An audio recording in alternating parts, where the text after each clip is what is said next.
Hello, my dear TKT students. Today we're going to learn to practice the practice activities and tasks that are based on the TKT course in the TKT test. Practice activities. What are practice activities? Practice activities and tasks are designed to provide learners with opportunities to practice and extend their use of language, including vocabulary, functional exponents, and grammatical structures relevant to reading, writing, listening, and speaking. Practice activities are the ways you have as a teacher to enhance these skills in your students, to develop them, to make them write more, read more, speak more, and listen more or better. Then we can also say that there is like a real importance for language development because these activities facilitate language acquisition by encouraging the application of newly learned skills in practical concepts, thereby enhancing retention and fluency. Overall, they promote a deeper understanding of how language functions in communication. So, you are in your class. The question is, how can I do this? How can I teach reading? How can I teach writing? How can I teach listening? How? Through the language and the practice activities. Now we're going to get the overview of skills targeted because practice activities target key language skills: reading, writing, listening, and speaking. By focusing on these skills, learners gain the ability to communicate effectively across different contexts and situations, preparing them for real life interactions. So, here I want you to think about you trying to implement these activities. And these are the types of practice activities. Different types of practice activities serve varying purposes. Control activities focus on accuracy. Control, think about that.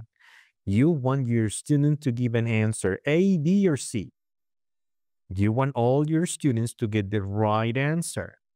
It is controlled. It is not what the student thinks or considers, it is what the answer is. So this focuses on accuracy, the right answer, the correct use of the language. You have a sentence that reads I, and then you have like sort of a kind of space, a gap to fill, and then it says I, gap, 18 years old. And the options are I, and then the gap, option A, I am, option B, I are, option C, I is. You want your students to get the right answer. I am. Then freer activities allows for some choice in language use. You just asking things, let's say open questions. What is your favorite color? What do you like to do on the weekend? And then you have them work on something they want to say, not something they have to say, like in the previous activity. Freer activities emphasize fluency through unrestricted language application. Each type contributes uniquely to language learning processes. Yeah, because listen, sometimes you want your learners, let's say, to be focused on the correct answer. This is crucial for exams, for showing they know the language well, the topic they're studying. They really have to give you the right answer. But then some other times, think about this, consider this. You want your learners just to write a letter, but you want to give them the freedom to write about what they want to write. That would be a freer activity, and it is also important. Then we're going to be talking about the types. Again, controlled practice activities limit learners' language to specific forms, enabling them to focus on accuracy. Examples include drills, when you want them to repeat or to change something. So you say, I am 10 years old. You want them to say exactly the same thing. I am 10 years old. Students repeat or manipulate modern language under guidance, ensuring minimal errors. And then, after you say, I am 10 years old, you want to say Maria, 11. So Maria is going to say, I am 11 years old. And you change the number, making sure your students practice it correctly and effectively. Free practice activities provide learners with some choice in language use, allowing them to express themselves while still focusing on specific grammar or vocabulary. These activities strike a balance between control and freedom, fostering confidence in language application. So, this is the way your students will understand that better. You just want them to be free on what they want to say. Free practice activities allow learners to use any language necessary to complete a real world task.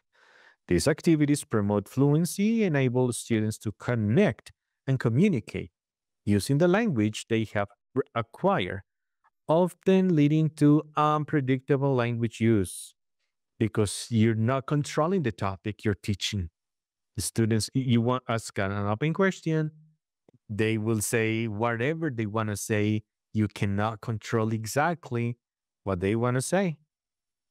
Examples of control activities include sentence completion and drills. So, as I was explaining a few minutes ago, you want your students to complete the sentence or repeat something on a drill, while freer activities may involve role plays or information gap tasks. Free activities encompass discussions, storytelling, or writing letters, allowing for creative language use. Here, usually, your students will be creative if they are, and they will surprise you about what they can do. Activity categorization. Understanding the differences between controlled, freer, and free practice activities helps educators choose appropriate tasks that align with learning objectives. Each category serves a unique function in fostering students' language competences and confidence. So, here, your learners will be feeling like they are advancing, like they are learning. They will start commenting things like, I feel better now. I feel like I can speak English. I feel like I can do it. I feel like I can advance. And that would be much of your work task. That would be much of your task role as a teacher. I want you to consider that, okay? And I just want you to know that there are some differentiation in activities because control activities provide limited options for language use. Just remember, focusing on accuracy and specific language structures. These tasks require repetition or guided practice. Remember the drills, remember the mistakes are minimized, and students can practice target language forms with high support because you want your students to conjugate all the irregular verbs correctly. You want your students to know the difference between, let's say, countable and uncountable.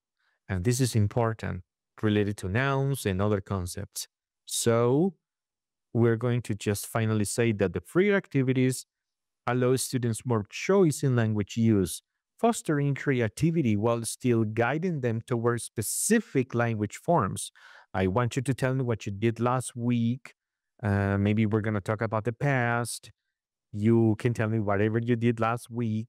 This is what I cannot control, but I am still controlling the topic, past activities. So, this is somehow the way I enroute the lesson. Free activities encourage spontaneous language use without predetermined structures, prioritizing fluency over accuracy. So here, imagine that I'm talking about the past, but somehow I end up talking about the future. I want to ask him about their plans for the future. They may not know the structures, but they will start trying to give me their plans for the future. such as role plays and problem solving activities or discussions, where the teacher does not predict language outcomes, supporting authentic language use. Then we have these examples and comparisons. Just to say that the examples of control activities include copying sentences or drills. While freer practice might involve information gap, I go and I ask you what you want to tell me and I write it down. But free activities such as debates or sharing personal experiences require students to use language flexibly, illustrating the spectrum of language practice from strict structure to free flow. They'll tell me what they want to tell me. I just hope this concept was clear to you all today, and I will see you in the next class. Remember, this is part of the TKT course at EnglishGain.com. Thank you very much for watching. I'll see you next class. Bye bye.